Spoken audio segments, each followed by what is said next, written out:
से बातचीत हुई तो उसमें तो आगे की रणनीति है वो अभी तो रिहाई का मसला चल रहा है और उसमें पूरा सरकार को चूंकि उनको रिहा करना पड़ेगा, कोई अल्टरनेटिव नहीं है, सरकार की मजबूरी होगी। दोनों सरकारों की, भाजपा सरकार की भी और ये आम पार्टी की सरकार है जो भगवंत मान की, दोनों की मजबूरी होगी। उनकी रिहाई के बाद जो है ये पंजाब की आवाज है कि श्रोमणी गुरुद्वारा प्रबंध कमेटी जो कि गुरुद्वारों का प्रबंध करती है और जो श्रोमणी अकाली दल है ये सिखों के हाथ में होना चाहिए और सिखों के बाद एक नेता भाई अमृतपाल सिंह हैं। तो जो श्रोमणी कमेटी है और श्रोमणी अकाली दल है इसकी अगुवाई भाई अमृतपाल सिंह को करनी चाहिए। ये मत है पंजाब में तमाम सिखों का।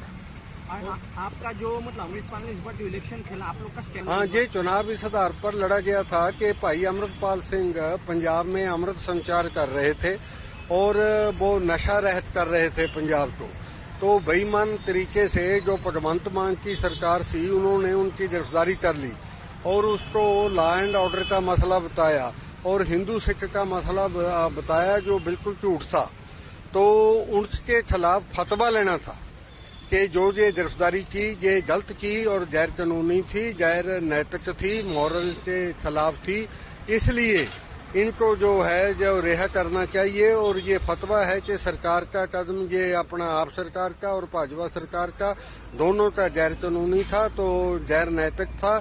इस स्ट्रेटेजी पे जो चुनाव को लड़ा गया था यही मैनिफेस्टो था और इस पे जनता ने मोहर लगा दी कि जो ये गिरफ्तारी थी ये गैर कानूनी थी, गैर नैतिक थी। बाकी जो बंदे अभी हैं उनके बारे में क्या राय है? वो तो साथ ही जाएंगे, इनके साथ ही जाएंगे।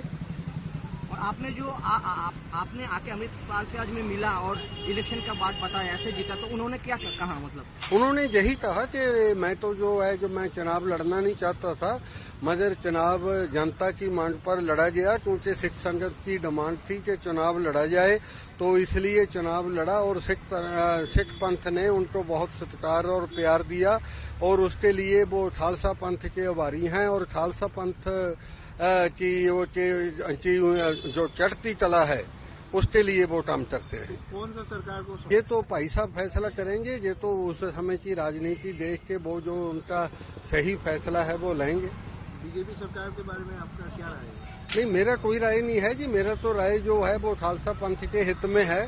तो बीजेपी ने भी कोई अच्छी भूमिका नहीं निभाई। बीजेपी ने आप सरकार का साथ दिया और आप सरकार इनको डिब्रूगढ़ जेल में नहीं भेज सकती थी। वो बीजेपी ने यदि उनका साथ दिया तभी डिब्रूगढ़ जेल में भेजा गया क्योंकि असम में भी बीजेपी की सरकार है और दिल्ली में भी बीजेपी की सरकार है। तो बीजेपी की सरकार का रोल भी बहुत गलत था, गैर कानूनी था, गैर नैतिक